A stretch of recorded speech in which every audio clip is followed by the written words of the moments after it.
Hello, everyone. That's Hello, the Chum. intro I came up with, guys.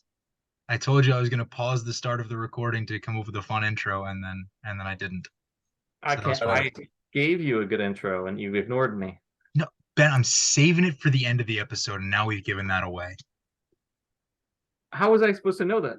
You were the only person that knew. Dude, That is you're true. supposed to be in my head, Ben. I'm not there. You're I don't always in want my to be head. there. You always I don't want to be anywhere near there. believe me. With the day I've had, neither do I. Mm. Anyway, as you can tell by Everyone be the nice to George. the image behind me, we are talking about Jaws Jaws said, 4: The Revenge. Which is something that we considered when we did our Staying Alive episode year and a half ago. Mm. 0%, Uh, yeah. we were, we were looking at 0% Yeah. movies on Rotten Tomatoes, and we thought about Jaws for the Revenge, but we went with Staying Alive, which means we all had to sit through that movie. And in tribute to that, Jaws 2 is referenced in the Meg 2 here. But the Meg 2 started out with 0%. It debuted with 0% on Rotten Tomatoes. It did. Steadily climbed. Wait, that's So this is a movie that we watched that was for the podcast. I want to start things off with Max because Max had a pretty spicy take with some of the movies that we've done on the pod. And Max texted me right after watching the movie saying, worst movie we've ever done that we saw in theaters. Now, that is something that I said during the Morbius episode. Mhm. You know, Blonde was a Netflix stream, Home Team was a Yeah. Netflix stream. Max, you're calling this the worst theatrical movie we've done. I want to know why. I want to know your thoughts. Go. Yeah, I mean, That's just I like don't a know.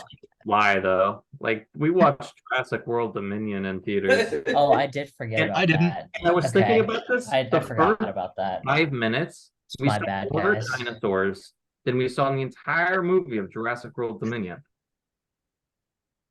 I You know, mean, I read a Yeah, that's a good point. I I read a forgot comp of about this movie. Jurassic World Dominion. That I I read a did comp of forget. this movie to Jurassic World Dominion where it says that each of these movies promises a certain type of creature or monster and then spends more time focusing on something else than the monster it promises.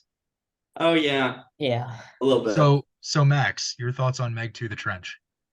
I didn't enjoy it. It was not a good movie. Jason Statham had some great lines. We'll definitely talk about those probably extensively because it was the best part of the movie. But yeah, it was all over the place and there weren't enough sharks, there weren't enough fights. It was kind of boring, like it's just bad. Didn't I enjoy definitely it. get your point. I mean, for me personally, I I thought it was all right. Actually, I mean, not like fantastic, not even good, arguably, but it was all right. Like, would I leave brunch or something to go see it? Probably not. But Fuck like you. I'm sorry. I'm sorry. I thought of Oh, that after I left. Was that too? If it, I'm sorry. No, but anyway. The I You think know a it is joke's good when Declan makes himself laugh. I think it is Jason Statham who I think makes the film entertaining for me. I do genuinely yes. mean I mean, complete like yeah. this movie would be utter trash and unwatchable without Jason Statham. With 100%. in it, with him going full throttle, it's a terrible movie, but it's so entertaining because it's like aggressively bad. Jurassic World Dominion really cuts me because it's like it didn't want to go either direction, make a good movie or make a bad one. It just made a really ambivalent quality movie.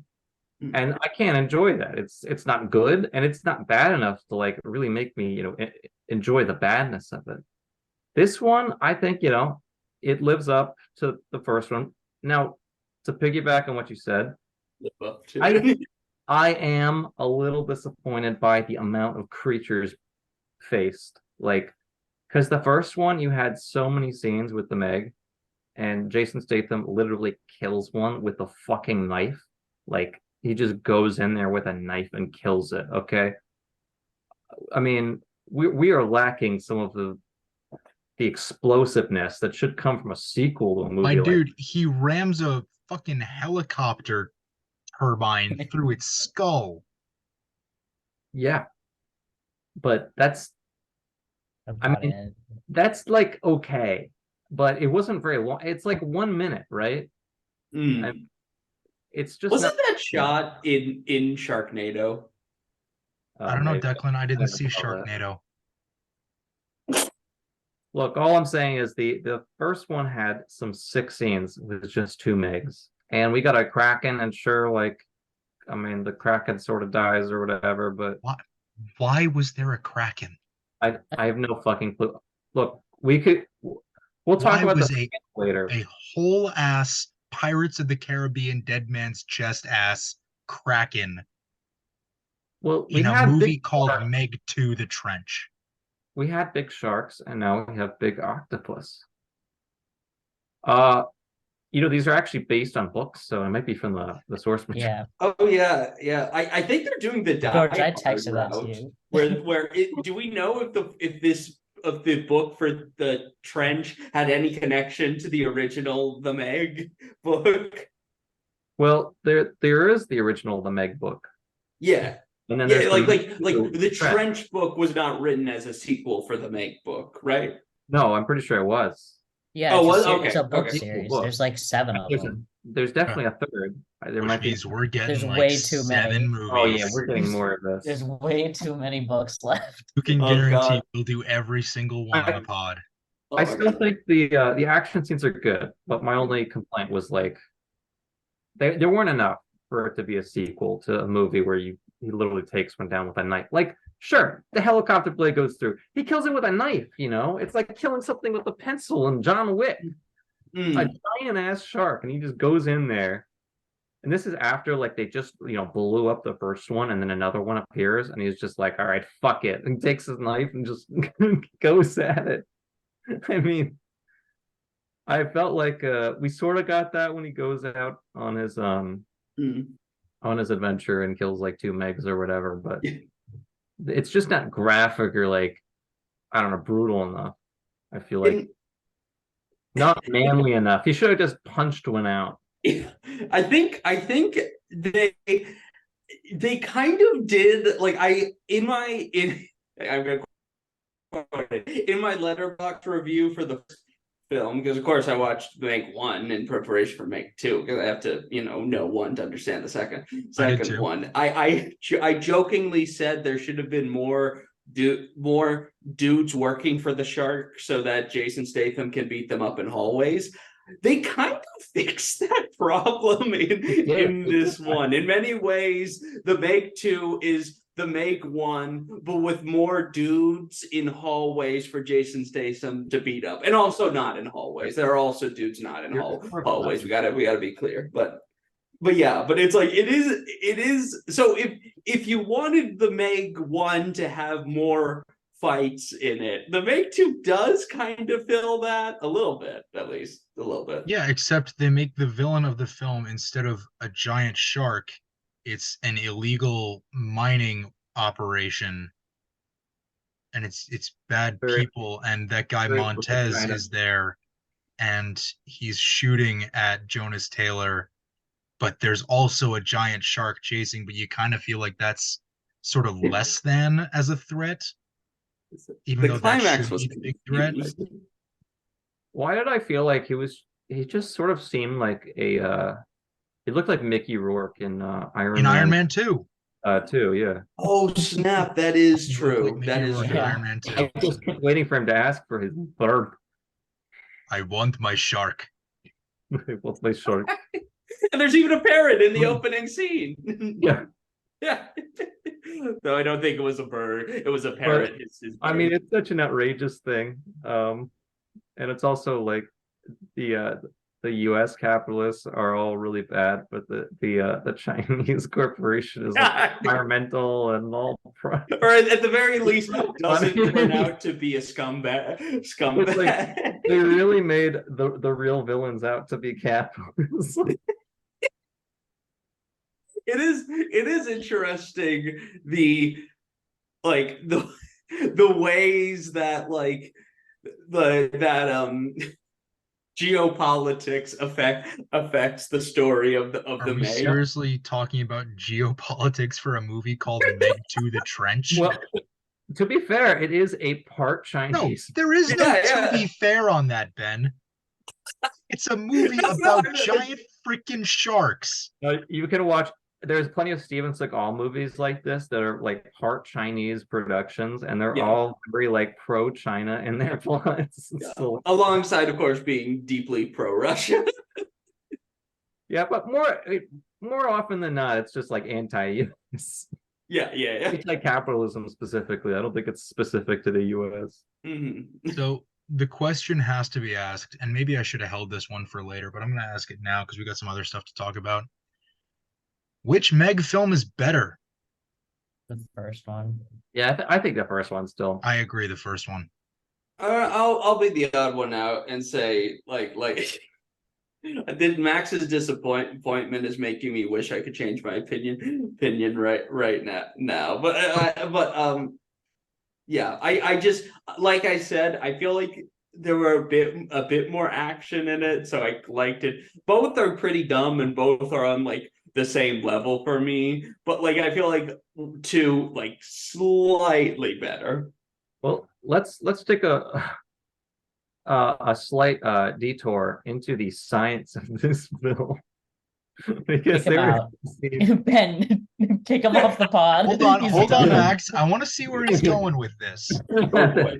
I No, won't but allow this- geopolitics, but I'll allow science. Go ahead. Well, no, it's like, look, I can stretch my belief so far. If you want to tell me like that there's a thermocline, like whatever, there's giant octopuses down there, that's whatever. But when he takes in water into his pot so he doesn't fucking implode, Okay, I was like, but in no a way, sequence no way, man. in a sequence with three absolutely brutal kills, you've got the off-screen killed by Kraken. Mhm. We're talking about the walk across the bottom of the trench. Yes. You got the off-screen killed by Kraken. You've got the running out of air, which honestly is kind of a pathetic way to die. And then as the airlock is about to seal, a head imploding. And then Yep. you're going to tell me 5 minutes later that Jason Statham can just, squirt some blood out of his nostrils It's already established that people go boom right here. and Okay? swim They do 6,000 try meters to under the explain it surface. where it's like, oh, it's the air that's reacting Yeah, that it's causes because the issue. water can't keep you compressed. Bro, we're not made out of water. You're telling me that Jason Statham can just change his sinus composition and swim without losing consciousness for a full minute Yeah, he expelled across all the of bottom oxygen. of the Marianas Trench. It's like the first thing you learn when you become a professional diver, and so that's how Jason Statham knew how to do it. That's true. If you're an Olympic diver, you can actually do this. They practice. No issue whatsoever. But yeah, that was the only thing I wanted to bring up because it's just so ridiculous. Quite, yeah, because of what you talked about, like everything's imploding, the person's head implodes. It's like, no, that's not how that works. A lot of this movie is no, that's not how it works. Yeah, but at least like you can suspend disbelief when someone literally doesn't implode right before. I don't know. You got implosions, you got explosions. We do have a few of those. The fact that Montez kills his entire crew and it I love solves nothing for him. Yeah, I love that he blows it up. It's like, well, we can't, leave any trace of our mining operation behind. It's like, you guys think that they didn't notice the gigantic explosion? Massive structure. Like they just got down there. Like that's And how. also, in the first movie, the two Megs rather, follow them through a very narrow path through the thermocloud to get into the warm modern water above the trench. How did they think that it's only a maybe that with that gigantic gaping hole, possibly something got through. I think they say No. that it fills up quickly, so it's like He said within the Right. hour. That's more than enough time. The Megs had like 5 minutes yeah, in the first movie. They that's can true. make it I in an also hour. I feel they need to bring up that the thermocline is a real thing, but there's no like lining or whatever. This is like a plot from what is it, Godzilla versus Kong. Oh, really? Remember when they like go into the hollow earth? It's like they keep going further or something. Oh, Did we watch that for this podcast? I We didn't. can't. It was that movie came out before the pod. I watched it. yes, it did. Oh my gosh. But yeah, it was like, I mean, the thermocline is just like a normal thing. It's just when the water gets cooler. I don't know why they wouldn't be able to get, it's not a It's not a, wall. it's not a magical thing that allows dinosaurs to live for millions of years longer. Oh, you see, Especially since Declan, they it swim around is, fine in like and it warm does. water. Yeah.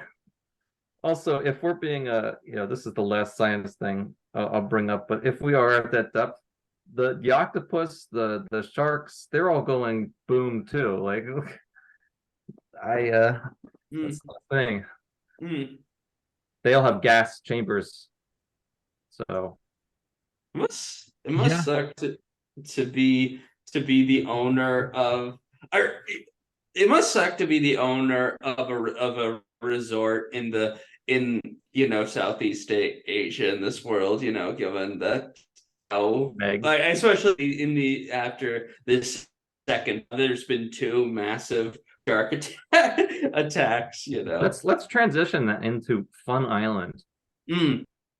The most comical thing I think I've seen in a long time. Uh, no. The most comical thing is why won't that fucking rat Pippin die? no, as long I as it does. wanted that dog to live so badly in the first movie, and it did.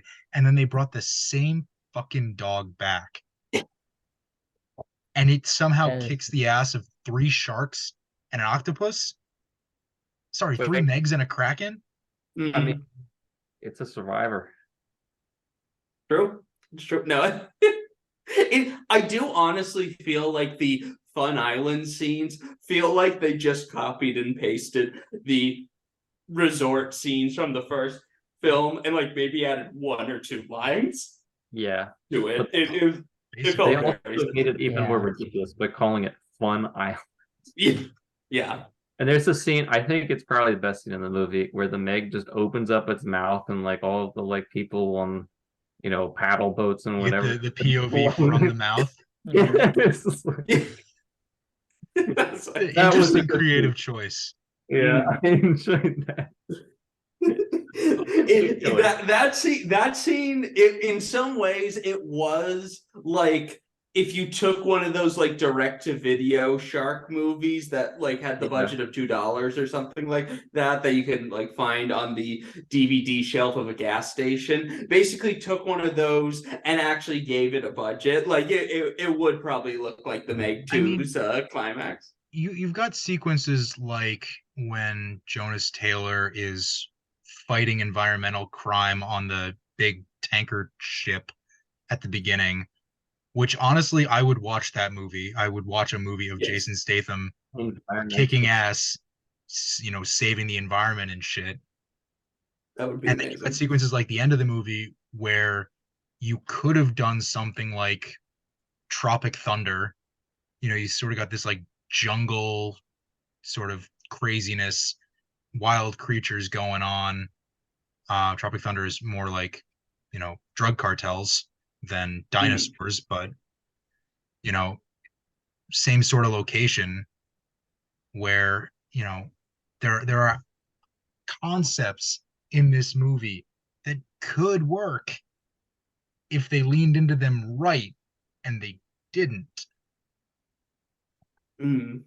So, we end up with a movie that somehow, against the odds, makes all the wrong decisions.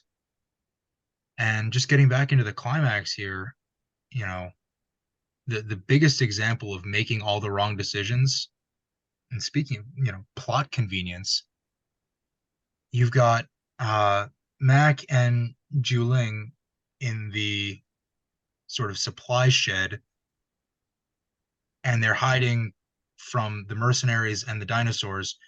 And then there's another door that's revealed, and immediately the mercenaries come through. Yeah. It's like, wait a minute.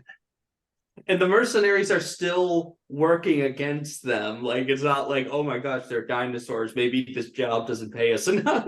It's like, Yeah, they gotta silence them first, even if they're all dead.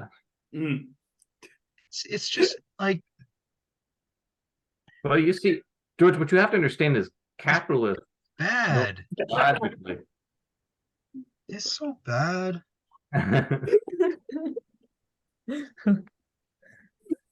Yeah, and the whole like It's a ridiculous movie. the song. What was the song that started playing right after the cold open on the tanker ship?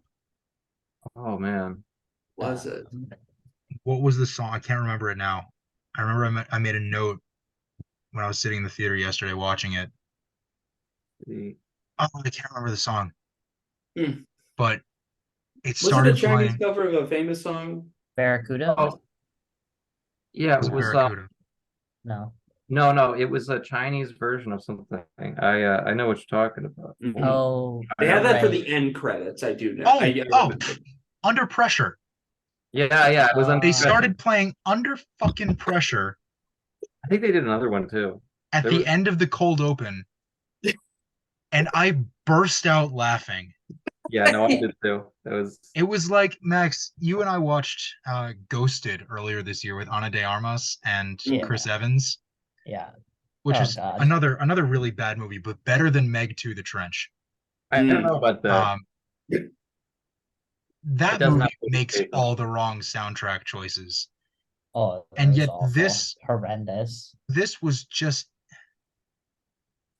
like in Ghosted, there's a big fight sequence in the third act, and they start playing Uptown Funk. Yeah. And in this movie, they do Under Pressure for the opening credits or whatever. It's so bad. Like, I've been saying that a lot tonight, but like the soundtrack is like Under Pressure for a movie about the deepest depths of the ocean is so goddamn on the nose. They should have played a sad version after that girl's head exploded and like made it mournful. Yes. Like lean into the ridiculousness of using that song in this movie. No. It's like playing Fortunate Son in a Vietnam War film. Like, it's like, come on. But still, it works in every Vietnam War movie. Yeah. But it's been done so many times. I was like, why would you choose? But yeah, if after her head imploded, they should have just played Under Pressure then, just like that would have. Right. Have someone have a Walkman or something, and it just that should have been our intro to Fun Island or something. Like that song's playing from the deep. like we get Rubber Band Man in Infinity War. It just starts playing out of nowhere. We have no idea where it's going, and you just get Under Pressure. The head implodes, and then it cuts back up to DJ and Mac, and DJ's phone rings, and it's Under Pressure. Like something really subtextual, subtle like that. Holy shit, that would actually be. Let's talk about DJ for a second, because other than Jason Statham, he might be my favorite character in this movie. Valid. Other than Jonas, he might be my favorite character in this movie, because in the first movie, his character, or DJ and Rainn Wilson's character, are sort of meant to be like comic relief, and it doesn't hit. And DJ here, one of my favorite sequences in a really bad movie is when he's talking about all the shit he did to train since the last Meg incident, where he learned how to swim, he learned how to fight, he got his survival bag, he got his gun. Like the sudden, who said 50 caliber is impractical? Yeah. Like, that's funny. Yeah. And Paige like, going back to the second season of Blue Mountain State, Paige Kennedy is a talented comedic actor. He has comedy chops. He knows how to carry a scene and make people laugh. And he does that for bits and spurts of these two movies. But it's just like, even someone like Cliff Curtis, who was probably the second best actor in this franchise, and he was the second best actor in the first film after Jason Statham. You know, Paige Kennedy does a lot of the heavy lifting in all the scenes that don't feature Jonas Taylor. Mhm. I think I have to mention that, I mean, in these movies, especially the second one, well, they're entertaining. Everyone is acting like they're in a different film. Like, I mean, no one is on the same page here. You got Jason Statham's just doing his thing. It's like, Mhm. going out there. Mac is in like a sort of really dramatic action adventure movie. Like everything he does seems so like he's got, little quips here and there, but like he's so serious. A lot of the was it June May and pretty much most of the rest of that family are all like super serious. Mhm. Very, very serious. And then you get EJ like cracking jokes. It doesn't that doesn't work together. Everyone's doing their own thing. I will say this, watching. Also, they're mainly speaking Chinese, so like that's also Yeah. it's a bit it's a part Chinese film. So The moment where he's like, I'm speaking Chinese because I know you don't understand me, and I'm doing it to distract you so my friend can kick your ass from behind. That was That's funny. pretty good. Yeah. That was a fun moment. there are a few times it works. There's just many times it doesn't. I will say this. At what point in this episode did you change your name from Benny Tutu to Benjameg? About 10 minutes ago, I realized it was the wrong name. Well done. Benjameg is good. I'm gonna call you that in the next episode. Mm. It's gonna make no sense. And I'm gonna have this background too. Hell yeah. I should have added the Wait, if you can find one with Pippin, that'll work. There you go. So true. I will quote Tessa Thompson's character in Thor Ragnarok. This stupid dog won't die.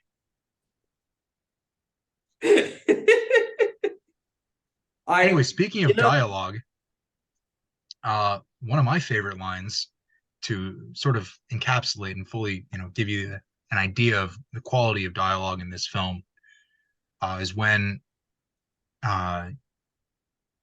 Jonas and her name is like Regis or whatever. Oh wait. And Jonas's stepdaughter, whose acting is a lot better in the first film than the second film, and Julian, they're all down in the station at the bottom of the trench, and it's right when Skylar Samuel's character Jess betrays Mac and DJ. And by the way, could have seen from a mile away that she was going to be the fucking traitor. I know. I was like, we had only seen 3 people on the rig to that point, and 2 of them were Mac and DJ. We didn't even talk about the poor cosplayer and his wife died like really shortly after. We'll get to that in just a second. The one line that Jess says, "Shoot Jonas in the heart." How goddamn cliche of a villain line is that? Why don't you At just what say, point do you think kill that him. and say, I'm the good guy? When you have that character has to have seen at least one movie, right? And she says, shoot him in the heart. Like, not shoot him, not kill him. Shoot Jonas in the heart. It pisses me off when movies that get made with these budgets have such schlock scripts.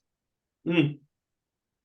And I mean, at this point, I wasn't even laughing anymore. I was just like, this tastes bad. No, I was laughing. It's pretty bad. I mean, especially like her death is hilarious. It's I mean, she is just a comically... It's hilarious. It was ruined in the trailer. Yes, yeah. No, but the rest of it, she's just so comically evil. It's like everything she does is so evil. Then you've got like whatever his name is, Montez. Montez, and he's somehow in a relationship with her or something that Even though developed he's like 25, 30 years older than her. Yeah. developed for about 5 seconds, probably not thought about. He dies before they do anything. The screenwriters realized they needed to make some sense why he would go after Jason Statham so hard. So they're like, oh shit, let's quickly have them in a relationship. Yeah, and then so that he when goes after him, and then he yells at him. He's like, Jonas, and then he just kicks him off. He's like, bye, chum. See you, chum. See you, chum. it was moments like that, and also similar moments in the Meg one that made me realize something, which I do truly believe, thanks to the Meg series, we will see Jason Statham win an Oscar eventually. Like that just it's gonna happen. You know. One, it's not a series yet. Fair. Two, no. Yes. Like, all I'm saying Jason is Statham will win an Oscar for the sequel to Operation Fortune Ruse de Guerre. Yeah. yes. Which is like, just compare that movie with this movie, and it's just Jason Statham plays the same exact character, but he's like that movie is so much better than this one. It's not even close. It's like not even what I'll funny say to is discuss them in the same sentence. have him play his exact same character, but in like a World War One setting or like a modern day conflict setting. It's like Oscar Gold. That's all I'm gonna say. I think Argo, but with Jason Statham. Do Hurt Yes. Locker, but with Jason Statham. Exactly. Has Jason Statham played any like modern soldiers? I mean, I was like, thinking about this during the movie. Wasn't he a soldier in the Expendables? Yeah. Oh yeah, I guess that. no, Or like military background in the Expendables? Yeah. Expendables 4 coming this fall. Oh I yeah. think he's like Black Ops. Expend 4 Bulls, I think, is how it's being Yeah, advertised. I think that's right. Which is going to be a whole movie. They're doing a whole fourth one. But yeah, Jason Statham, I don't think he needed any direction on how to hold his machine gun. I think he's done it enough times where he probably instructed everyone else how to, look when they're carrying weaponry. Mm-hmm. And I mean, Statham, he's the best part of this movie because he's done this character so many times. Yeah. Well, I think what he can really do well, and I think probably what hurts the film is he's really good at improv. I mean, that's why he works so well in Guy Ritchie films, is because you need actors that half the script is like not written. It's just you go in there, this is the situation. Make sure you say these lines, just go have fun. And that's the best scene in Melissa McCarthy's Spy was when he was like he just like made a bunch of jokes about himself. Oh my god. But yeah, he can also make fun of himself. He's not afraid to do that. But I think the big thing with this hurts is like no one DJ, I think he's probably improving some of his comedic chops and stuff. But no one else is improving. No one else is like playing off each other. Yeah, I don't think Cliff Curtis is improving here. Yeah. And it seemed like the Chinese actors, I don't know their actors' names. I don't know any of these actors really, other than a few, but it seemed like their English was fine, but I don't know that, you'd be comfortable enough to like improv. Plenty of people speak English and difficult for someone who's like not like fully fluent in the language. I couldn't imagine. But their characters appeared to be, to the extent where they sort of went back and forth between English and Chinese a lot. Yeah, that's what I was saying. It seemed like their English was fine, but it also seemed like they were specifically choosing to do a lot of Chinese, and to me, that probably means that they're more comfortable with that. So you're not going to want to. It's going to be tough to play off of actors like that who are not as comfortable in native tongue. Yeah, so I think Statham was Chinese. Enough about the actors. Let's talk about the sharks. More specifically, I want to start with Haichi, the sort of domesticated, raised from a pup megalodon. Yeah, which is one of the most ridiculous, absurd sentences I've ever said on this podcast. You said many. I have, Declan. Thank you. None come to mind right now, but I'm sure there are some. Could it have been more obvious that they were setting up some sort of third act connection with the whole holding up the Personally, I was hoping paper or that whatever. I personally hoped that he would just die in that scene in the I beginning. wanted him to die in that scene Yeah, so I was goddamn Like that would be badly. so hilarious. This guy's such an idiot. Like I do appreciate that there was at least a little bit of like he was um, just going after the dolphin. also, Like it's it's also not another like, oh, plot it point. definitely worked. At least there's some ambiguity. They did like a few stolen plot points from well, I mean, I guess it's based on a book, but like in Godzilla versus Kong, Godzilla was like actually I guess both of them they took them together, but like Godzilla and King Kong are like their protectors from other monsters. Mm. I don't know. I mean, it's just like such a ridiculous thing. But how big is the like enclosure for this megalodon? Yeah. I couldn't really like I would guess understand. it's probably like half a mile across as a diameter. Yeah, Yeah. It's probably pretty big. but yeah, I mean, obviously that was a terrible idea because it just left. Oh, also, yeah, 'cause they were It's a Finding Dory ass enclosure. in Japan in Godzilla versus Kong. I think they had like Mecha Godzilla or whatever, and it just like awoke and like left and started facing regular gods. I don't know. The movie's also Mecha Godzilla. All oh right, I yeah. have to watch this movie. I have to watch that. Yeah, shit. Actually, it's a much more entertaining thing because you just get to see a bunch of kaijus fight each other. Yeah, Mm. okay. All Not right. as good as I'll watch that. the first Godzilla is better because he literally just fights like three monsters, and this one The first they're one from all like 70 fighting. years ago? No, the one No. with Frank Cranston. Wasn't it supposed to be good though? Yeah, it was pretty good. Yeah. Yeah, I think it was a serious They're actually all examination of the effects of nuclear war on Yeah. Japan made in 1950. Like, I mean, they're actually all pretty decent. Godzilla versus King Kong is absolutely ridiculous. That one's not good, but I need We to see just this. watched this movie for the pod, so I think we're all used to ridiculous movies. yeah. yeah, no, it's pretty comparable to the first one, I'd say, but with like it takes itself much more seriously. Like it doesn't take itself as a joke, but they're talking about going into like the hollow earth, which is like all these dinosaurs are living No, inside the I'm out. I'm I'm out. I feel like we're about to like enter into like we've already entered into a tangent that could last like That's 30 what we minutes. do. Yeah, true. I'm just like I'm worried that like we might need to like just like roll it back a little Declan bit. wants to talk about the I think, shark. Declan, talk about the shark. Go.